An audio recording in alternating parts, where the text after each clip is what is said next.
All right, I'm just going to share with you the new favorite thing in my life, which is a wild fermentation with salt brine of organic powdered spinach.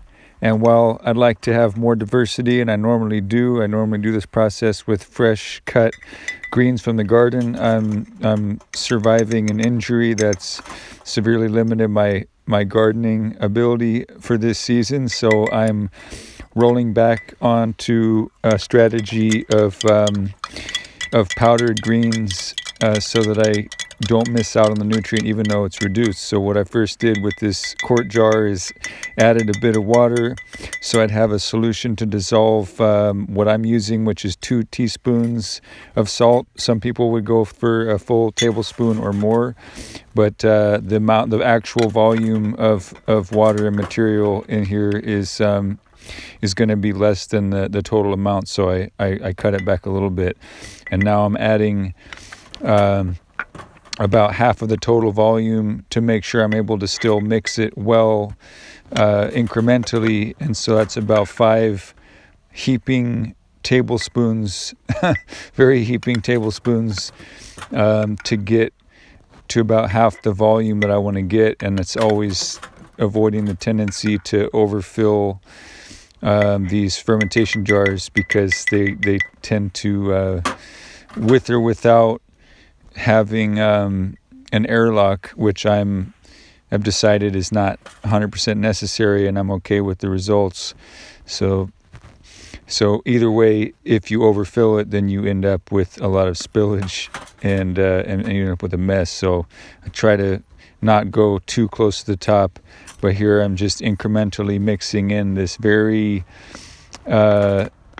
difficult to get fully diluted or fully submerged. It has a tendency to clump and float and whatnot, and the colder the temperature, which is cooling down now, the slower it is to fully mix. So I'm doing my best to get a good coating. I certainly don't want pockets that do not ferment.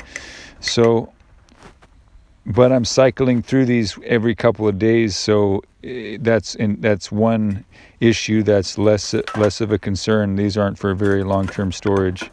They're just for cycling through every few days.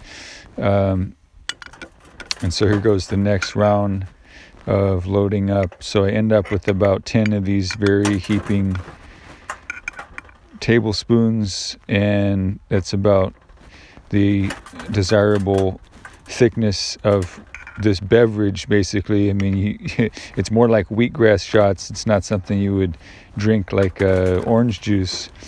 It's very concentrated in that sense. So I have, just about a serving of it that I drink at a time, adding more water. Gonna do the next round of mixing, at least starting with the spoon, and try to scrape the walls a little bit and just keep cycling things in, because I haven't found the need, after doing this for several years, or processes very similar, haven't found the need to do rinse or sterilization between batches. In fact, there being some remnant starter from the previous batch is actually helpful, I've found in my process. Though you should, if you're doing this, use this maybe as an entertainment reference, but do your own research on how best within your means to do a fermentation process by the book.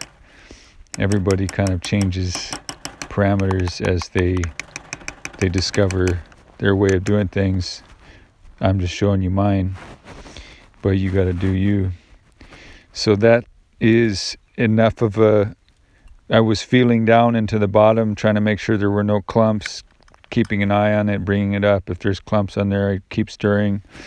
And then now I'm adding a mixture of equal parts cayenne pepper, ginger, and turmeric, which is my reduced version of what I call a powdered version of fire cider, which has normally several more ingredients, but I've reduced it down to some key ingredients that are easy to acquire and work well together as a condiment as much as a healing sort of emergency herbal first aid solution, which is what fire cider typically is. So fire powder, I use it for making this sort of spice flavoring, and kind of makes it into like a thick green salsa in a way, which I like, salsa verde.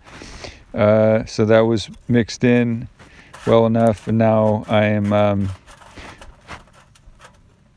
taking a little extra time to secure this lid. My next favorite thing in the world, these stainless steel quart jar lids that don't corrode and have a silicone, much more hygienic and natural and long-lasting seal. But yeah, that was obviously effective enough to be able to now shake it and also check the bottom, make sure that there's not clumps remaining on the bottom. That way I feel safer and a better sense that it's going to get to and work its magic on all of the powdered material.